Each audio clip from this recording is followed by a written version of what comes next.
এই বিসমিল্লাহর মধ্যে চারটা অংশ আছে। কয়টা? বিস একটা, আল্লাহ একটা, রহমান একটা, রহিম একটা।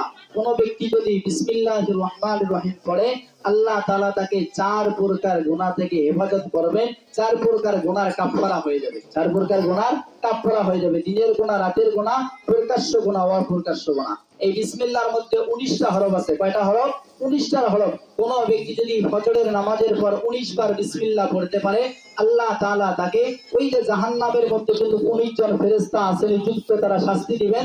কোন ব্যক্তি যদি ফজরের পরে 19 বার বিসমিল্লাহির রহমানির রহিম পড়ে, তাহলে আল্লাহ তাআলা ওই 19টা ফেরেশতা থেকে রক্ষা করবেন। বলেন সুবহানাল্লাহ। আরেকটা হলো বিসমিল্লাহর মধ্যে 19টা হরফ আছে। কয়টা? 19টা হরফ আছে। কিতাবের মধ্যে লেখেন, কোন ব্যক্তি যদি ওই যে ফজরের সময় বিসমিল্লাহির রহমানির রহিম 19 বার পড়ে আর 5 ওয়াক্ত নামাজ পড়ে, 5 ওয়াক্ত নামাজ পড়ে, তাহলে 19 আর 5 কত হয়? 24। 19 আর 5 24। দিন রাত কয় ঘন্টা? 24 ঘন্টা। লেখেন, কোন ব্যক্তি যদি বিসমিল্লাহির রহমানির রহিম 19 বার পড়তে পারে, 5 ওয়াক্ত নামাজ পড়তে পারে, তাহলে একজন ফেরেশতাকে আল্লাহ তাআলা নিযুক্ত করে দিবেন। সে 24 ঘন্টা তার জন্য লিখতেই থাকবেন, লিখতেই থাকবেন। বলেন সুবহানাল্লাহ। এইজন্য ইনশাআল্লাহ ছোট আমল করতে পারবো না। শুধু বিসমিল্লাহির রহমান সবারই মুখস্থ আছে। সবার কি আছে? মুখস্থ আছে।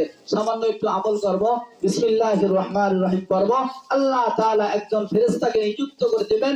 এই ফেরেশতা আপনার আমলনামায় 24টা ঘন্টা লিখতেই থাকবেন, লিখতেই থাকবেন। এজন্য আমরা এগুলো আমল করার চেষ্টা করব ইনশাআল্লাহ। পাবো না? আল্লাহ তাআলা আমাদেরকে যে কথাগুলো বললাম তখন যে আমল করার তৌফিক দান করুন। সবাই বলেন আমিন। আসসালামু আলাইকুম ওয়া রাহমাতুল্লাহি।